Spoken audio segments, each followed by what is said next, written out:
Action.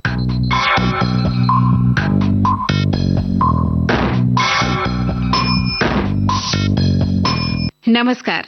Bombay talkies में हमने पिछले हफ्ते आमंत्रित किया था अभिनेता विपिन शर्मा जी को।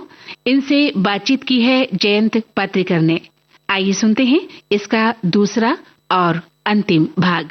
अभिनेता किरदार की तैयारी करता है। अगर वो अभिनेता निर्देशक भी हो तो उसका भी एक नजरिया होता है। तो निर्देशक के साथ कैसे कभी अपनी तरफ से आप कोई सुझाव देते हैं? मैं बिल्कुल देता हूं। अगर मुझे लगे कुछ ऐड होगा फिल्म में, हाँ। या मुझे ऐसा लगता है कि ऐसा होना चाहिए, या डायरेक्टर की नजर से छूट गया हो कुछ, या छूट गया हो, बिल्कुल ऐसा भी होता है। ऐसा क्वाइट पॉसिबल। मगर कुछ डायरेक्टर्स होते हैं जो बात मानते नहीं है।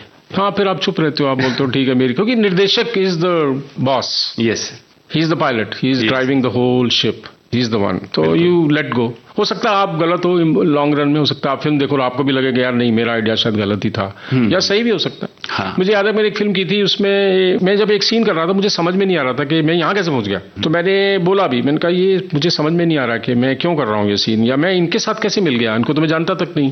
तो मुझे बताया गया नहीं ऐसा कुछ नहीं है, ऐसा कुछ बोला गया नहीं है। तो मैंने फिर बहस नहीं की उसके बाद। 3 महीने बाद मुझे फोन आया कि वो उसका सीन का ना कनेक्शन नहीं बन रहा है, हम लोग शूट करना। हाँ, जो मैंने किया था तो हुआ, वो फिर शूट किया उसको। जी। होता है कभी कभी।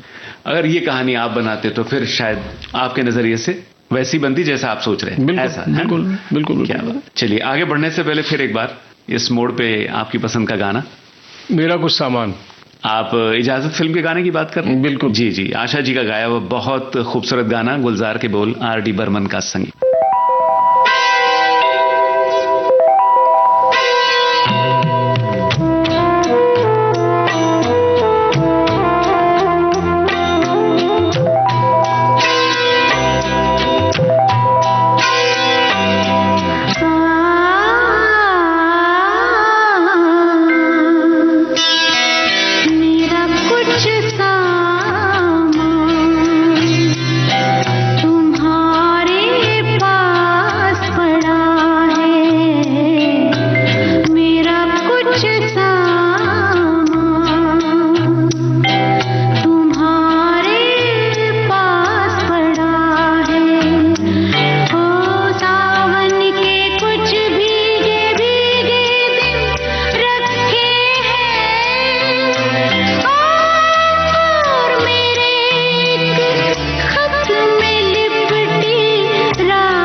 मेरा कुछ सामान तुम्हारे पास पड़ा है। किस निर्देशक के पास आपका सामान पड़ा था जिसके लिए आप बार बार फिर उनसे मिलते रहे? मेरा उन लोगों के साथ काम करने का मन करता है जिनकी फिल्में देख के या वेब सीरीज देख के मुझे लगता है कि यार मुझे इनके साथ काम करना है। तो कई बार आप कोशिश करते हो उन लोगों से मिलने की। कई बार जैसे मैं आपको बताता हूँ, Raj and Krishna ji, Krishna DK, Raj Krishna DK, मैं कृष्णा को एक स्क्रीनिंग में मिला था 8-7 साल पहले। फिल्म सिटी में एक स्क्रीनिंग थी उनकी। उन्होंने एक फिल्म बनाई थी, पहले शॉर्ट फिल्म बनाई थी उन्होंने पूना इंस्टीट्यूट में। किसी और स्क्रीनिंग में मिले थे हम लोग। वो शॉर्ट फिल्म मैंने देखी हुई थी, तो मैंने उनको बोला मैंने आपकी शॉर्ट फिल्म देखी है। तब वो लोग इंडिया आए ही थे, वो लोग यूएस से, वो अब जर्नी शुरू ही कर रहे थे। तो मैंने उनको बोला कि you know I love to stay in touch with you, कभी काम करने का मौका मिलेगा। उन्होंने नंबर दिया मुझे, कृष्णा ने अपना। मैं उनके साथ 7 साल टच में रहा। मैं हमेशा 2 महीने 3 महीने में आप उनको मैसेज करता था कि कैसे हो आप, यू नो लेट्स मीट, और उनका जवाब आता था। अचानक एक दिन उनका ही कॉल आया कि यार ये फैमिली मैन 2 चल रही है शूटिंग और थोड़ा इमरजेंसी हो गया है, there is one actor is unavailable, अच्छा, एंड वी नीड यू। मैं पहुंच गया, मैंने कहा मैं आ गया। मैंने पूछा भी नहीं क्या स्क्रिप्ट क्या कहानी, मुझे लगा कि मेरी जरूरत है, मैं पहुंच जाता हूं, मैं चला गया। काफी बड़ा रोल तो नहीं है, बट उस रोल की अच्छी खासी पहचान बन गई सीरीज में। उसका चाय ना पी पाना एक बड़ा कमाल का एक एस्पेक्ट बन गया। अब वही एस्पेक्ट 3 में भी दिखने को मिलेगा, मतलब इन द सेंस कि वही कैरेक्टर 3 में थोड़ा और प्रभावशाली हो रहा है। और मैंने फिर उस बीच में उन्होंने गन्स एंड गुलाब्स की, उसके लिए भी मुझे बुलाया उन्होंने। मैं अभी उनकी तीसरी सीरीज रक्त ब्रह्मांड वो भी करने वाला हूँ। मेरा कहने का मतलब है, जो आपका मन किसी निर्देशक के साथ काम करने का होता है तो आप जुड़े रहते हो, आप कोशिश करते हो कि आप टच में रहो, बिकॉज क्या मालूम कब कहाँ कौन सा रोल आपके लिए जी निकल आए। और बातों में अनायास ही हम ओटीटी की ओर आ गए हैं और ये एक नया डायमेंशन खुला है। बिल्कुल। चाहे हम फिल्म मेकर्स की बात करें, चाहे एक्टर्स की बात करें या डायरेक्टर्स की बात करें, तो क्या फर्क महसूस करते हैं फिल्मों में काम करना या ओटीटी के लिए काम करना? हालांकि होता तो शूटिंग ही उसी तरह से, एक तरह से, मगर जब केवल वेब सीरीज की बात होती है तो उसका एक अपना ऑडियंस है। फीडबैक किस तरह का होता है? ज्यादा फर्क शूट पे तो नहीं है जैसा आप बोल रहे हो। हाँ। मुझे लगता है रीच का थोड़ा सा चेंज है कि पहले जो फिल्म बनती थी, पहले यहाँ रिलीज होगी, फिर कहीं बाहर जाएगी या फेस्टिवल में जाएगी। हाँ। अब क्या होता है कि एक वेब सीरीज आती है और एक क्लिक में आप पूरी दुनिया में दिख जाते हो। Within seconds you are everywhere. वो फर्क तो बहुत जबरदस्त है। और इसमें फिर ये भी है कि आप 7-8 एपिसोड्स हैं, अगर 40-45 मिनट का एक एपिसोड है तो पूरा वेब सीरीज लगभग 2 या 2.5 फिल्म्स की तरह से है जी। तो आपको एक लंबे चंक में काम करने का मौका मिलता है। आप लगातार किसी एक पर्टिकुलर कैरेक्टर को आप पोर्ट्रे करते रहते हो। प्रोसेस थोड़ा अलग है, हो सकता है लंबे समय तक भी चले। फिल्म का शूट अगर एक बार शुरू होता है तो 60 दिन 50 दिन में खत्म हो जाता है, लेकिन वेब सीरीज हो सकता है 4-5-6 महीने तक लगातार चलती रहे जी। वो एक फर्क है, वो एक डिफरेंस है दोनों में।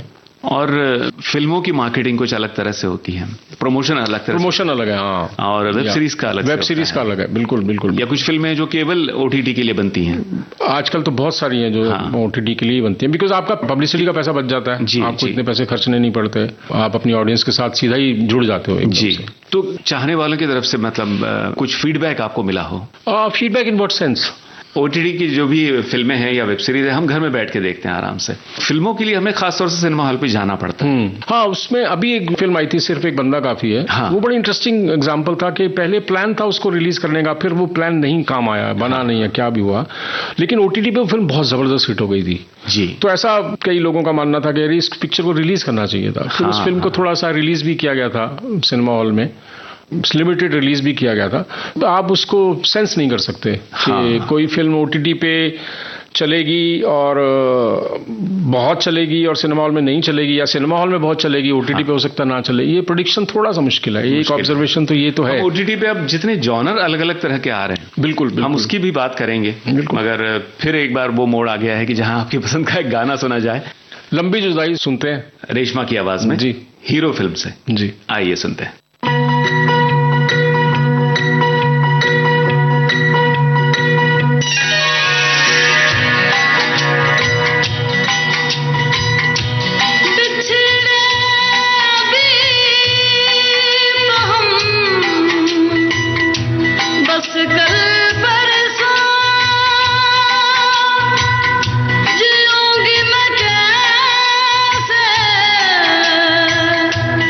इस हाल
आस नहीं रे दूजे मिलन दी कोई आस नहीं रे उस पे ये सामने आया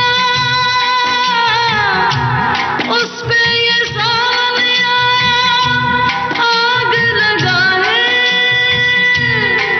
है लंबी जुदाई 4 दिनों का प्यार और बड़ी लंबी जुदाई लंबी जुदाई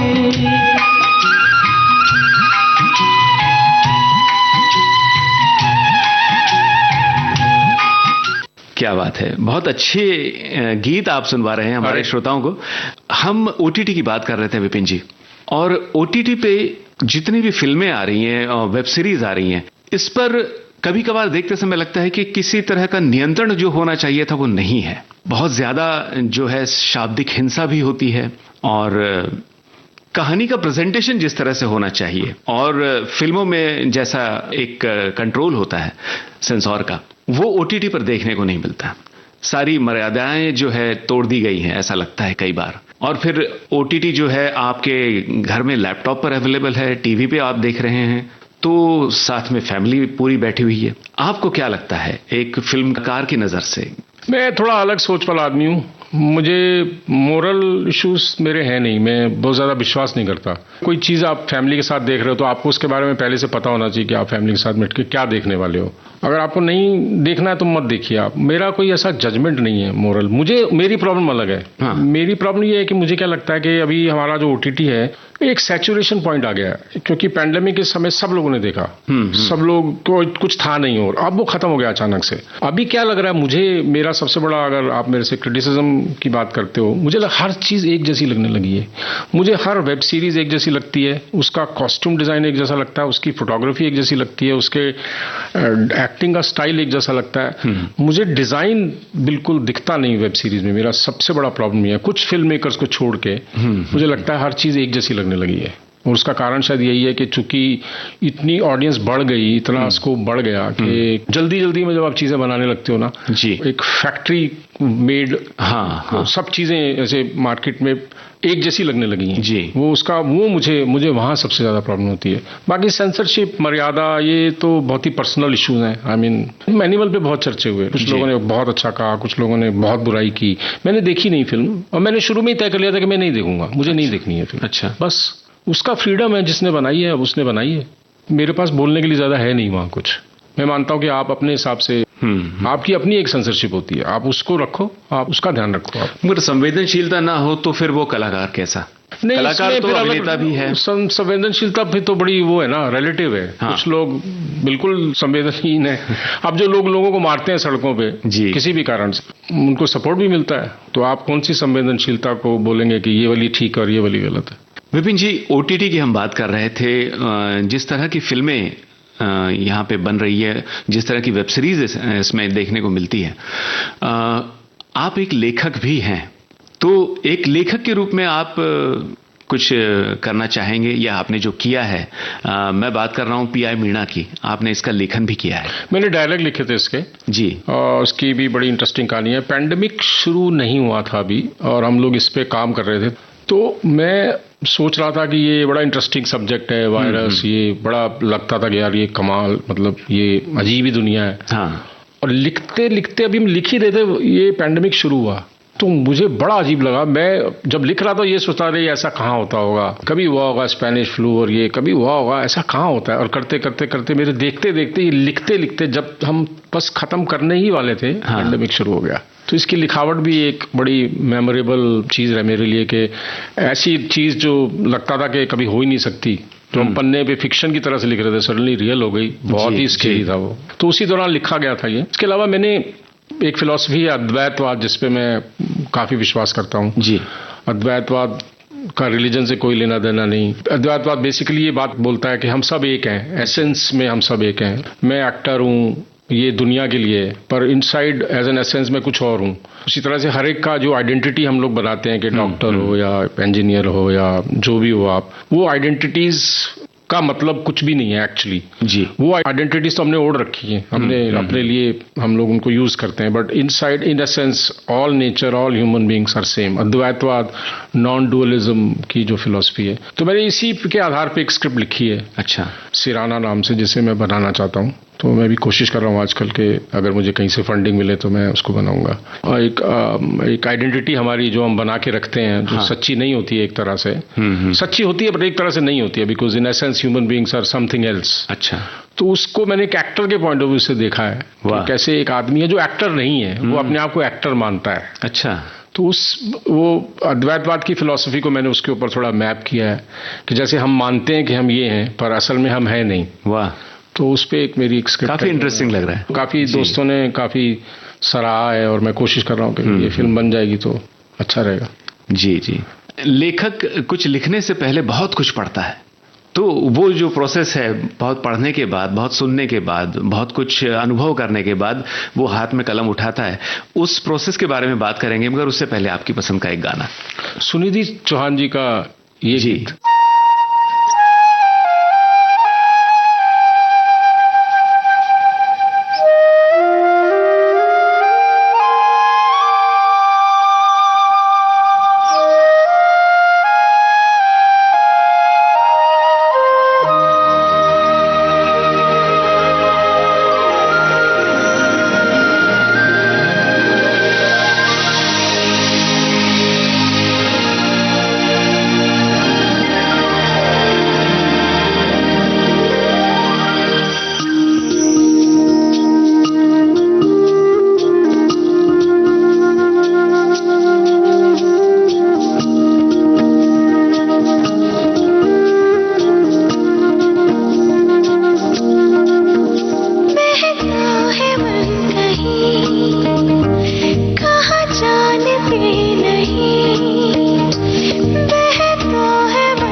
छाया गीत लग जा गले।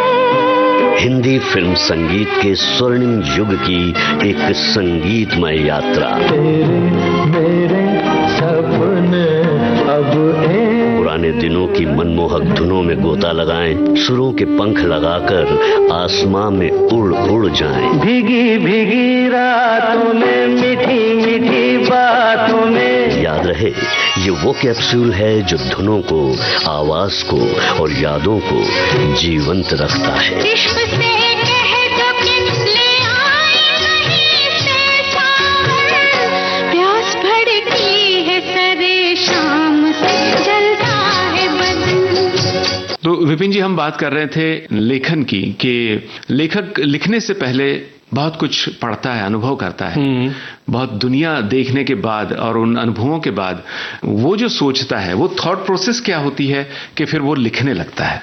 जहां तक एक्चुअली लेखक की बात आती है, मैं अपने आप को लेखक नहीं मानता हूं, क्योंकि मेरे में वो लेखकों वाला डिसिप्लिन नहीं है। मतलब जैसे बोला जाता है, बहुत सारे बोला क्या जाता है, बहुत सारे मेरे जो दोस्त हैं जो स्क्रिप्ट राइटर्स हैं जी, उनका एक डिसिप्लिन है, कॉफी शॉप में जाके बैठते हैं, लिखते हैं। मेरा दोस्त दीपक किंगरानी जिसने सिर्फ एक बंदा लिखी, और भी बहुत सारी फिल्में और सीरीज लिख रहा है इस समय, वो दिन में कम से कम 3 या 4 कॉफी शॉप में जाके बैठ के लिखता है। ये तो डिसिप्लिन है जी जी। वो सुबह एक कॉफी शॉप में जाता है, जब वो भरने लगता है, वहां से निकल के कोई गली में कहीं दूर कहीं किसी और एरिया में जाके कॉफी शॉप, खाली जगह खाली होता है उस वक्त। तो जब मैं उसको कॉल करता हूँ, वो किसी ना किसी कॉफी शॉप में ही होता है वो। अच्छा। मेरे में वो डिसिप्लिन नहीं है। मुझे कोई अगर आइडिया क्लिक करता है तो मैं उसके बारे में सोचने लगता हूँ, फिर मैं उसको धीरे धीरे देखता। अगर बहुत आइडिया अगर ऐसा है, मुझे लगता है कि नहीं ये लिखना चाहिए मुझे, फिर मैं थोड़ा थोड़ा उसको लिखना शुरू करता हूँ जी। फिर मैं उसको थोड़ा थोड़ा बिल्ड करना शुरू करता हूँ। मेरा लेखक का थोड़ा सा राइटिंग के साथ उस तरह का रिश्ता है, बहुत ज्यादा डिसिप्लिन वाला नहीं है कि सुबह उठ के ही लिखना है। और आप जिस डिसिप्लिन की बात कर रहे हैं वो तो बाहर की है डिसिप्लिन जी, एक अंदर जो एक प्रोसेस। हाँ, उसके लिए आप काफी, आपका जितना ऑब्जर्वेशन है, सब ऑब्जर्वेशन है। जितना आपका ऑब्जर्वेशन अलग अलग दुनिया में जाएगा, जितना आपका ऑब्जर्वेशन अलग अलग, आप अलग अलग तरह की फिल्में देखोगे, अलग अलग तरह का लिटरेचर पढ़ोगे। जैसे मैं किसी भी देश के किसी भी कोने में अगर मैं जाता हूँ, हाँ, तो मेरा सबसे पहला काम होता है, मैं वहाँ उस शहर के म्यूजियम्स देखने जाता हूँ। सबसे पहले मैं जाता हूँ आर्ट्स एग्जीबिशन देखने के लिए, मैं जाता हूँ फोटोग्राफी एग्जीबिशन देखने के लिए। मैं पिछले 4 महीने में, 3 महीने में मैं करीब 13 शहरों में गया हूँ। अच्छा, दुनिया के। और मैं हर जगह पे, मेरे वो जो स्टेप काउंट होते हैं ऐप पे, 20,000 30,000 स्टेप्स रोज के हैं। अच्छा, क्योंकि मैं, मुझसे रुका नहीं जाता, मैं बिल्कुल एकदम हर गैलरी छान मारता हूं मैं। तो उससे एक्सपीरियंस होता है आपको, एक कुछ चीजें आपके जहन में सबकॉन्शियस में चली जाती हैं जो आपको शायद लगता है कि काम आए या ना आए, किसको पता। तो ये सब चीजें मुझे लगता है बहुत जरूरी हैं। मतलब इन सब चीजों से बहुत हेल्प मिलती है, क्योंकि आपका वर्ल्ड का पर्सपेक्टिव बढ़ता है आपका, एक आप अलग अलग दुनिया देखते हो। वो मुझे वैसे भी लगता है कि as human beings also travelling मुझे लगता है बहुत जरूरी चीज है, क्योंकि जब आप एक खास जगह पे रहते हो, आप हर चीज को उस जगह की नजरिए से देखते हो जी। जैसे ही आप वहां से उठ के किसी दूसरे देश में जाते हो तो आपका पर्सपेक्टिव बदल जाता है। आपको लगता है कि यहाँ के लोग ऐसा करते हैं, यहाँ का ये रिचुअल है, या यहाँ के लोगों की ये अच्छाई है। वो सब आप फिर सीखते हो, वो सब आप लेके आते हो वहां से। हम विदेशियों की भी बात करेंगे, विदेशी फिल्मों की बात करेंगे, विदेशी डायरेक्टर्स की बात करेंगे। एक और गाना सुनते हैं। मेरे एक दोस्त है मोहन कानन जी, कमाल के म्यूजिक डायरेक्टर सिंगर हैं। हाँ। शिकायतें सुनते हैं, लुटेरा फिल्म का जो गाना। जी जी जी, आइए सुनते हैं।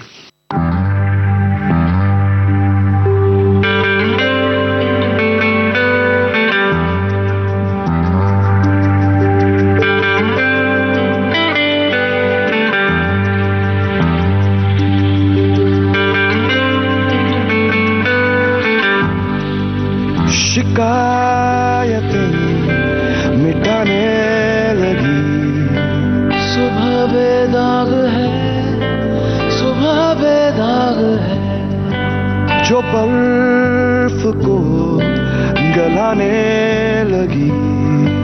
कहीं तो आग है, कहीं तो आग है, न उड़ने की इस दफा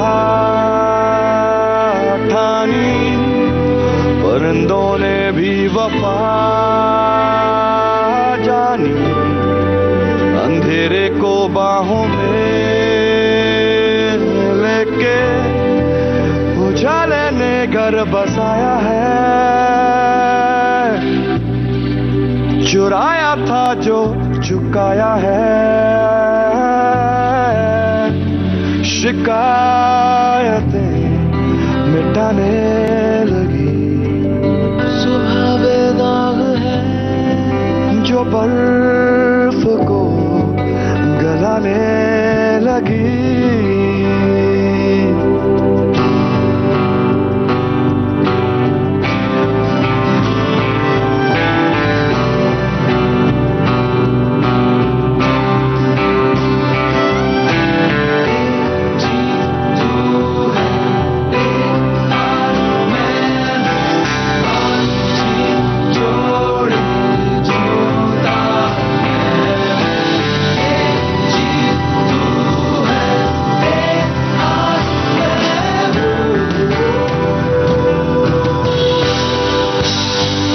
बताए बिल गलतियां गिनाए, सितारे जब भी सदा सुनाए, लुटेरों को बागबान बनाए।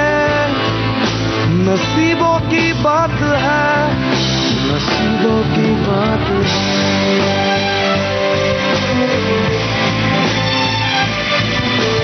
ज़मीर की कहानी है ये, यही बैराग है, यही बैराग है।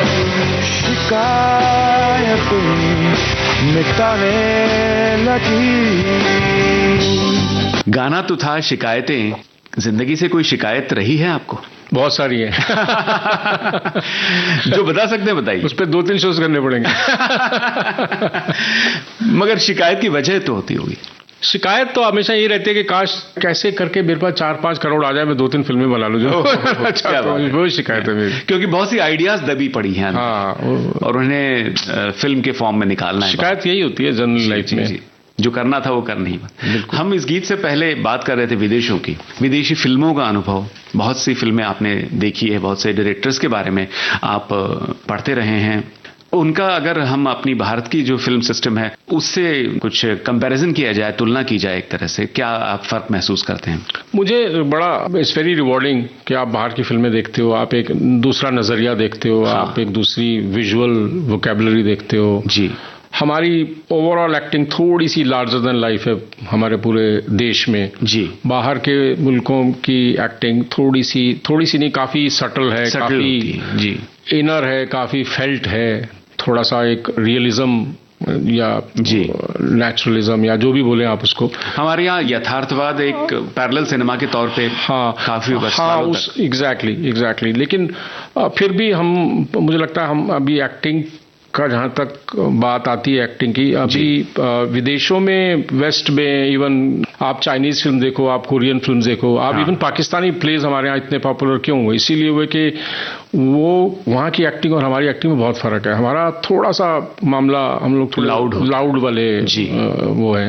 विदेशों की फिल्में देखो, मैंने अभी एक फिल्म देखी, क्रिस्टोफर नोलन जैसे फिल्म मेकर हैं जो हिंदुस्तान में बहुत फेमस हैं इस तरह।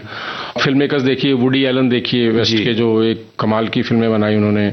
रॉबर्ट डिनीरो जैसे एक्टर, डस्टिन हॉफमैन जैसे एक्टर, जिन्होंने अभी ओपनहाइमर बनाई ये फिल्म, उसमें जो एक्टर है चिलियन मर्फी।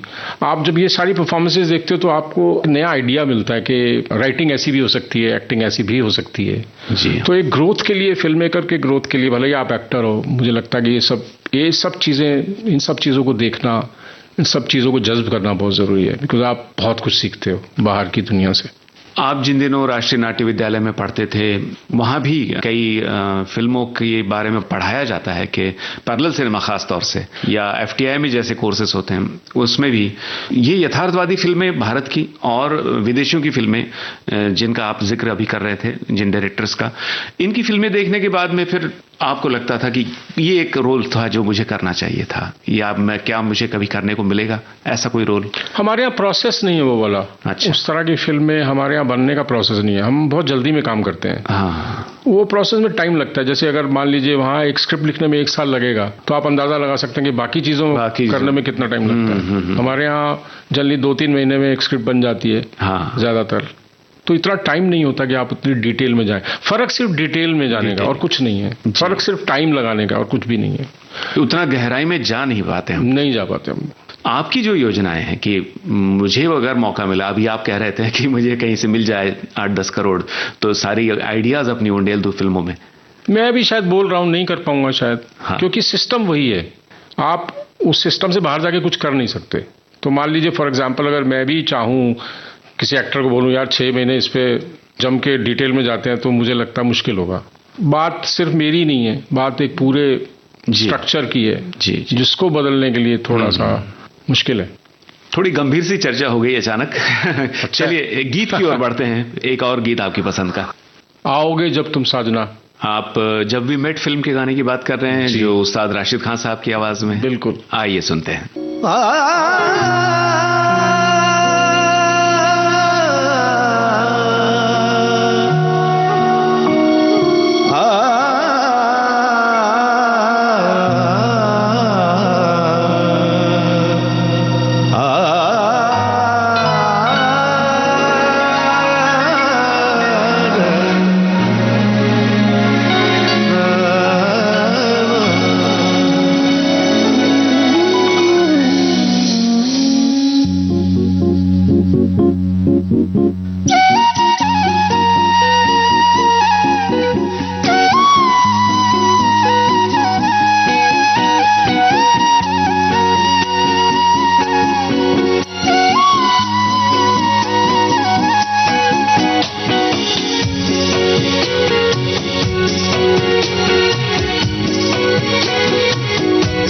आओगे जब तुम साजना,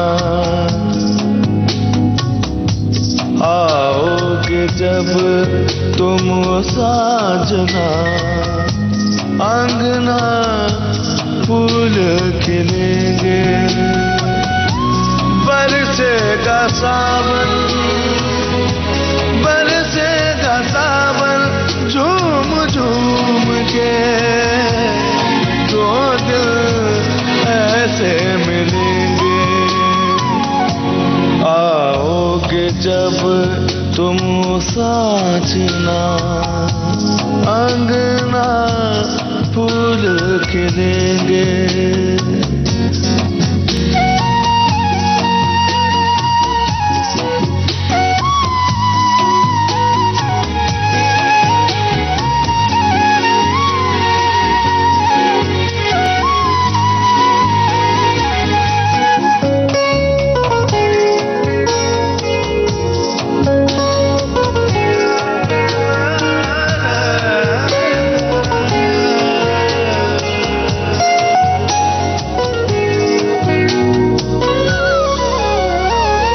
नैना तेरे कजरारे हैं, नैनों पे हम दिल हारे हैं, अनजाने ही तेरे नैनों ने वादे किए कई सारे हैं। सांसों की ले मध्यम चले तो से गए बरसेगा सावन, बरसेगा सावन, झूम झूम के दो दिल ऐसे मिलेंगे। आओगे जब तुम हो साजना, अंगना फूल खिलेंगे।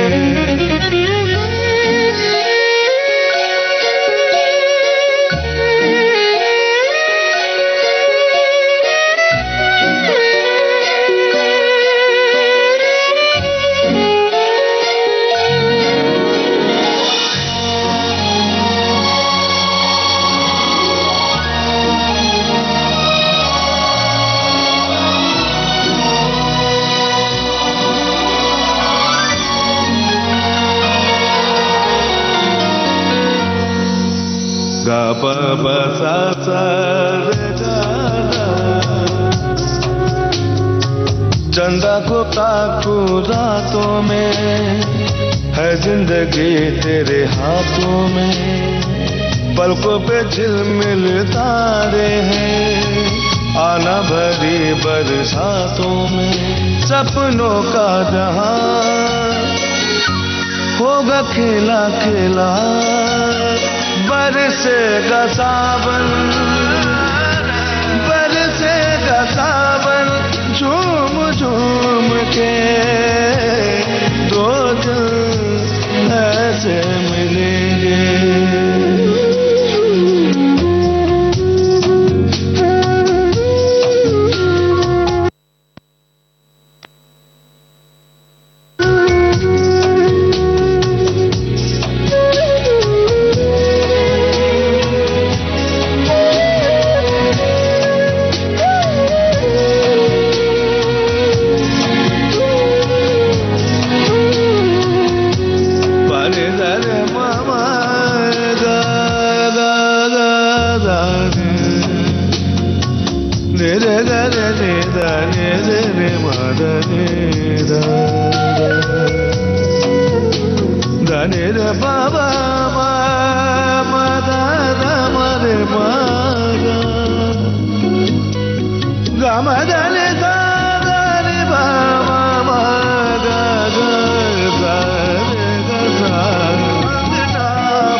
मामा बने धने बने ज़ारा रे बाबा मामा गागा। क्या खूबसूरत गाना आपने चुना है, आओगे जब तुम साजना। मगर आपके मन के आंगन में फूल किस की वजह से खिले हैं? ये कोई कहानी भी हो सकती है, कोई किरदार भी हो सकता है। मेरे मन के आंगन के फूल जब मैं किसी म्यूजियम में कोई पेंटिंग देखता हूँ मेरे होश उड़ जाते हैं, या कोई ऐसी फिल्म देखता हूँ। जैसे मैंने अभी पिछले हफ्ते में 2 कमाल की फिल्में देखी हैं। एक है जग्गी, पंजाबी फिल्म है। हाँ। अनमोल करके एक नए फिल्म मेकर हैं पंजाब के, उन्होंने बनाई है, बहुत कमाल की फिल्म है जी। और एक मैंने अभी जॉयलैंड देखी जो पाकिस्तानी फिल्म है। हाँ। बहुत ही कमाल की फिल्म है। ये 2 फिल्में देख के तो भी मतलब मुझे लग रहा है कि मैं काफी इंस्पायर हूँ पिछले एक हफ्ते से। मूवी करके एक ऐप है। हाँ। मूवी का ऐप जो है एक तरह का फिल्म स्कूल है जी। आपको पूरी दुनिया के हर बड़े से मेरा मतलब है important film makers, non film maker जो इंटरनेशनल रेप्यूट के फिल्म मेकर हैं, उनकी सबकी फिल्में आपको वहाँ मिलेंगी जी। तो मैं ज़्यादातर उसी पे रहता हूँ, मैं ज़्यादातर उसी पे फिल्में देखता हूँ। आपने इनका तो जिक्र किया, मगर हमारे इस भेंट वार्ता की शुरुआत में आप जब बात कर रहे थे बचपन की, तो जो फिल्में उस वक्त आपने देखी, तो कोई खास कलाकार जिसने आपको प्रभावित किया हो? हमारे पुराने दौर में से दिलीप कुमार साहब की पुरानी फिल्में देखिए, आपको लगेगा कि मजा आ गया।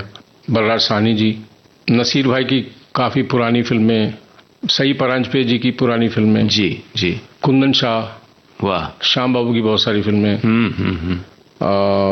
बिमल रॉय, गुरुदत्त साहब, सत्यजीत रे, क्या बात है ऋत्विक घटक, बासु भट्टाचार्य, मृणाल सेन, तो कमाल की फिल्म मेकर्स हमारे पूरी कंट्री में रहे हैं। जॉन अब्राहम करके एक बहुत कमाल के फिल्म मेकर थे मलयाली सिनेमा में, अरविंदम, अडूर गोपाल कृष्णन। हाँ। और आज के दौर के भी बहुत से कमाल के फिल्म मेकर, नए फिल्म मेकर आ रहे हैं जो बहुत कमाल की फिल्में बना रहे हैं। रीजनल सिनेमा में काफी कमाल की फिल्में बना। आपने इतने जो नाम लिए, इसमें अभिनेताओं के नाम कम और निर्देशकों के नाम ज्यादा आप गिना रहे हैं। हाँ, तो वो नाम याद नहीं रहते। हाँ, नहीं, कुल मिला के आप पूरी फिल्म से प्रभावित हुए। बिल्कुल इनकी फिल्मों से आप प्रभावित बिल्कुल, क्योंकि फिल्म मेकर्स ऐसे हैं जो आपको एक पूरी फिल्म में आपको एक पूरी दुनिया का नजारा दिखाते हैं। कुछ एक नाम आपने दक्षिण भारतीय फिल्म मेकर्स के लिए हैं, तो हिंदी के अलावा और किन भाषाओं में आपने काम किया? मैंने काम तो नहीं किया, मैं पढ़ के डायलॉग नहीं बोल सकता, मुझे बहुत दिक्कत होती है उसमें। मैं चाहता हूं कि अगर मैं लैंग्वेज सीख के कर पाऊं तो बहुत बढ़िया है। अच्छा। मैंने बंगाली में एक जी बांग्ला के लिए मैंने एक फिल्म की थी, सत्यमेव जयते, तो मैंने बड़ी कोशिश की बंगाली सीखने की उसकी, और बोली भी मैंने।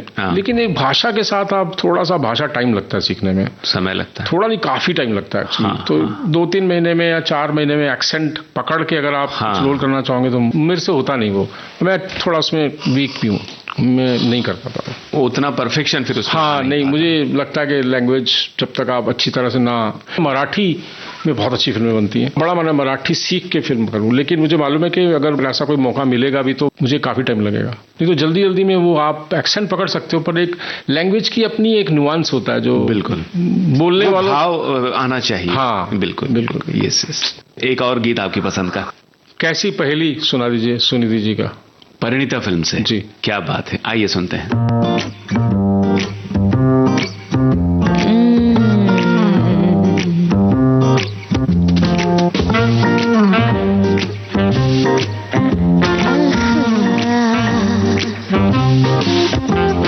नहीं नहीं नहीं, ये बातें है पुरानी।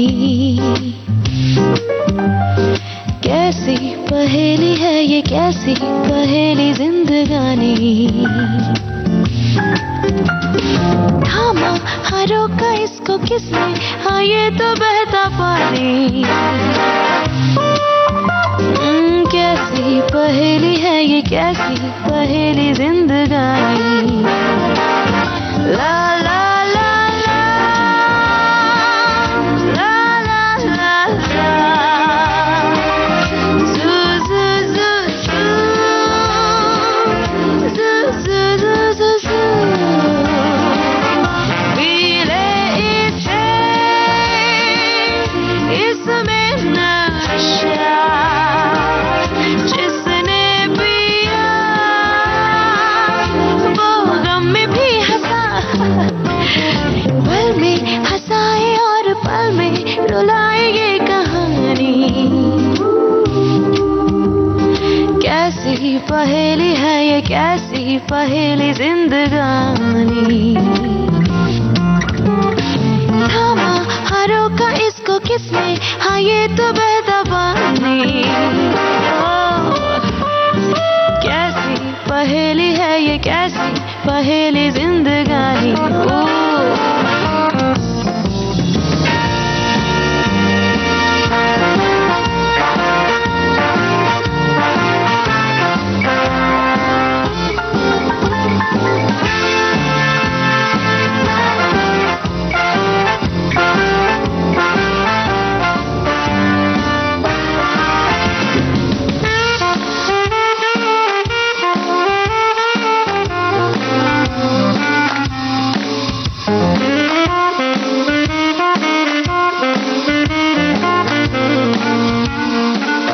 La la la la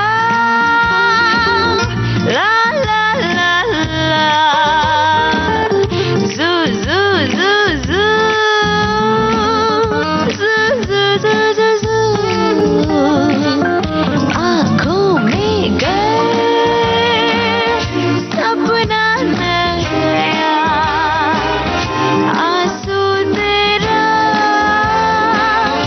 एक मोती है बना। सूरी टगर पे जैसे सूरी ये चाहो सुहानी। कैसी पहेली है ये, कैसी पहेली जिंदगानी। थामा हारों का इसको किसने, हाँ ये तो बहता पानी। कैसी कैसी पहेली जिंदगानी। बेबे नहीं नहीं नहीं, ये बातें हैं पुरानी। कैसी पहेली है ये, कैसी पहेली जिंदगानी। थामा हारों का इसको किसने, हाँ ये तो बहता पानी।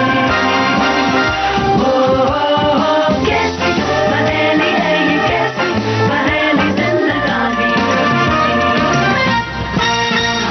विपिन जी, आपको जिंदगी कभी पहेली लगी है? कभी किसी पल? कभी क्या, जिंदगी वैसी पहेली है, आप हमेशा कोशिश ही करते रहते हो बुझाने की, हाँ, तो सारी जिंदगी लग जाती है उसमें, ऐसा लगता है मुझे। आपको समझ में नहीं आता कि आप, एक स्ट्रगल तो रहती है हमेशा जी में, अपने आप को मीनिंग देने की, अपने हाँ। आप को रेलेवेंट रखने की, अपने आप को आसपास के माहौल में एस्टैब्लिश करने की, जी, अच्छा बनने की, अपनी बुराइयों से लड़ने की। ये सारी पहेलियां ही हैं एक्चुअली, जो हम कोशिश करते रहते हैं कि सुलझती रहें। जी। कोई इंस्टीट्यूशन कोई भी हो, चाहे एनएसडी हो या एफटीआई, यहाँ पे अभिनेताओं को योग भी सिखाया जाता है। हाँ, हमारी योगा की क्लास हाँ। होती थी सुबह। तो मेडिटेशन करना और ये सब? नहीं, आई विश मेडिटेशन है नहीं, मतलब आई विश मेडिटेशन पूरे हिंदुस्तान में ज़्यादा नहीं तो कम से कम 5वीं क्लास से शुरू हो जाना चाहिए। मेडिटेशन एक ऐसी चीज़ है जो बहुत सारी चीज़ों का समाधान है जी। सबसे बड़ा तो उसका फिजिकल बेनिफिट ही इतना ज़बरदस्त है, अगर आप उसके स्पिरिचुअल एस्पेक्ट की तरफ ना भी जाएं, कि आपकी ब्रीदिंग को जो स्लो करता है मेडिटेशन, वो आपकी बॉडी के लिए बहुत कमाल की चीज़ है।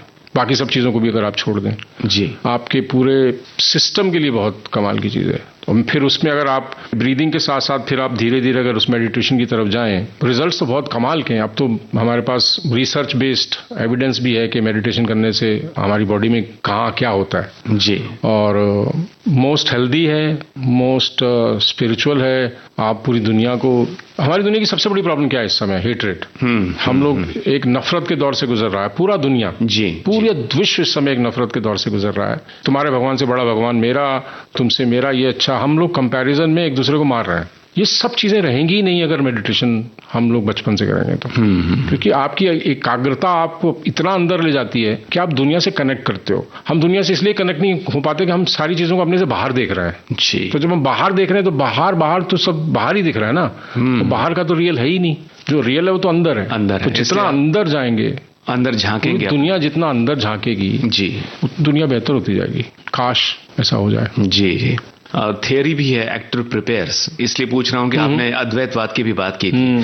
तो एक्टर जब अपने आप को तैयार करता है, रोल चाहे जो भी हो, तो शुरुआत उसकी अगर मेडिटेशन से हो, तो इस बारे में आप क्या कहना चाहेंगे? क्योंकि ये सिखाया जाता है नाट्य विद्यालयों में। मतलब उतना डायरेक्ट कनेक्शन तो नहीं बना सकते आप जी, पर बेनिफिट तो है ही। अगर आप हर किरदार को उस नजर से देखेंगे कि ये भी इंसान भगवान या खुदा का बनाया हुआ शख्स है, इंसान है, तो बात तो वहीं खत्म हो जाएगी जी। मेडिटेशन वहां से शुरू हो जाएगी फिर कि हम सब एक हैं। हाँ हाँ। मुंबई शहर में भारत के कोने कोने से जवान आते हैं, यूथ यहाँ अग्रसर होता है इस शहर की ओर, हमेशा कुछ करने के लिए, कुछ नया करने के लिए, कुछ अपने आप को साबित करने के लिए। मगर उसमें से मनोरंजन की दुनिया में बहुत से लोग आना चाहते हैं।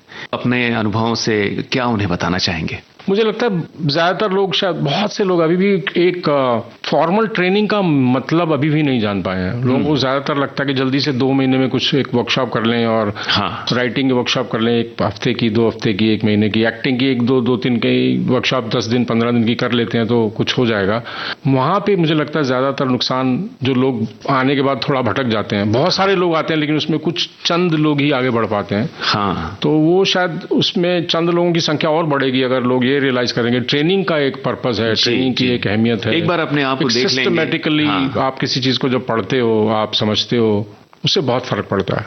ट्रेनिंग का बहुत फर्क पड़ता है। आप भले ही एनएसडी ना जाओ, भले ही एफटीआई ना जाओ, पर एक थिएटर ग्रुप के साथ अगर आप जम के 2 साल 3 साल काम कर लोगे तो आपकी ट्रेनिंग वही है। मनोज बाजपेयी एनएसडी जाने के लिए 3 बार ट्राई किया, नहीं हुआ एडमिशन, लेकिन उसने हिम्मत नहीं आ रही, वो थिएटर करता रहा, जम के थिएटर किया और आज वो मनोज बाजपेयी है। बिल्कुल बिल्कुल। अपने समकालीन कलाकारों के बारे में? सबसे ज्यादा मिस करता हूं मैं इरफान को, बहुत ज्यादा मिस करता हूं। जी जी जी। मैं रोने लगता हूं उसकी बात करते करते। तो मैं मेरा बहुत करीबी दोस्तों में था और बहुत ही इंस्पायरिंग इंसान था। उसकी एक्टिंग के कायल तो हम सब हैं। जब उसकी डेथ हुई थी, मैंने ऐसे ऐसे लोगों के मेरे को मैसेज आते थे जो बोलते थे हम कभी मिले नहीं लेकिन हम इतना परेशान है, इतना रो रहे हैं हम लोग, इतना दुखी हैं।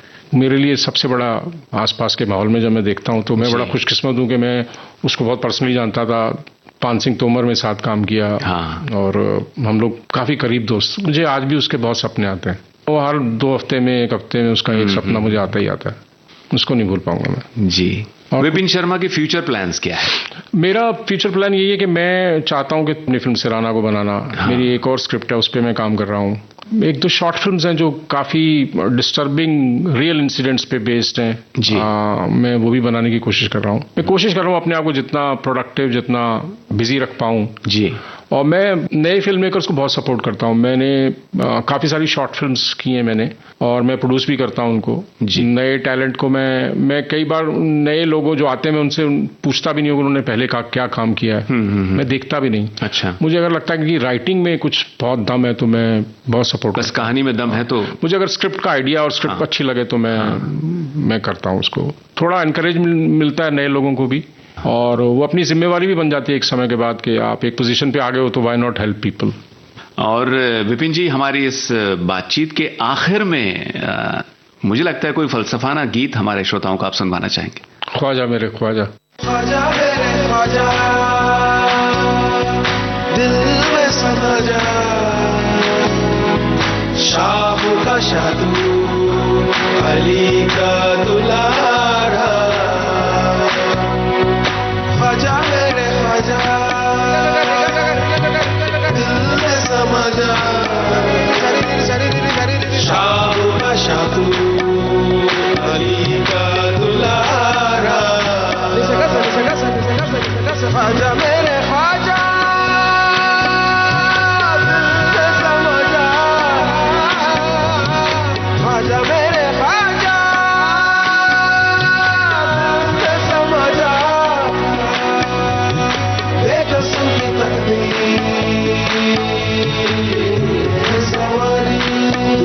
सवारी बेकसूर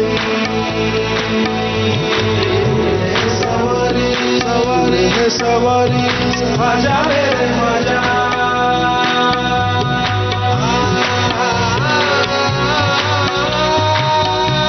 तेरे दरबार में ख्वाजा दूर तो है देखा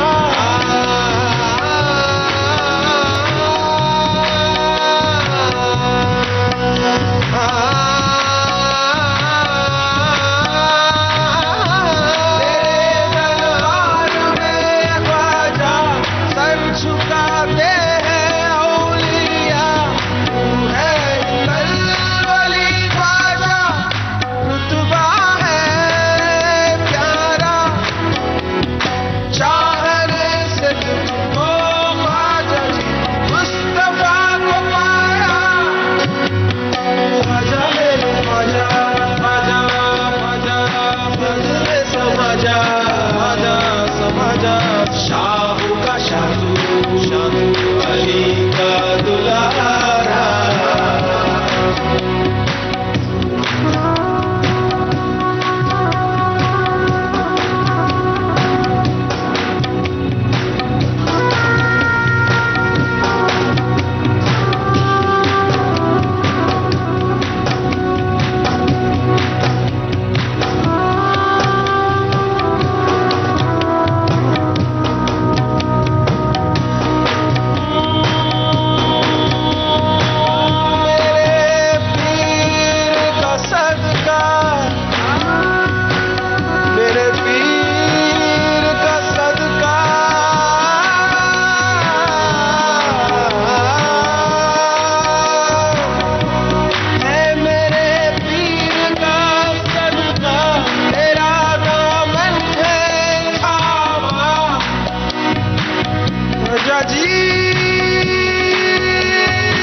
क्या बात है, बहुत बढ़िया सूफी कलाम है जोधा अकबर फिल्म से। और विपिन जी, अपने व्यस्त कार्यक्रम में, अपनी व्यस्त दिनचर्या में से आप समय निकाल कर आज यहाँ आए और विविध भारती की ओर से, विविध भारती परिवार की ओर से हम बहुत बहुत शुक्रिया अदा करते हैं आपका इस बातचीत के लिए। कैसा लगा आपको यहाँ आकर? मेरी बातचीत में आपको पता लगा होगा रेडियो के साथ मेरा कितना पुराना संबंध है जी। मैं रेडियो से बहुत पुराने समय से बहुत अंदरूनी तौर से जुड़ा रहा हूँ, तो मुझे बड़ा अच्छा लग रहा है कि इतने सालों के बाद जिस विविध भारती की बिल्डिंग में घुसने में मुझे तीन घंटे लगे थे, मैं यहाँ आज इनवाइटेड था और आपके साथ बात की, फिर से जुड़ने का आपको फिर से जोड़ने का मौका मिला, तो बहुत बहुत शुक्रिया आपका। बहुत बहुत धन्यवाद। Thank you. बॉम्बे टॉकीज में आप सुन रहे थे अभिनेता विपिन शर्मा से जयंत पात्रिकर की बातचीत। ये इस कार्यक्रम का दूसरा और अंतिम भाग था। जाने से पहले आपको बता दें, इस कार्यक्रम की रिकॉर्डिंग इंजीनियर थी भावना सिंदल और विविध भारती की ओर से इस कार्यक्रम की प्रस्तुतकर्ता तेजश्री कांबले। और अब दीजिए इजाजत, नमस्कार।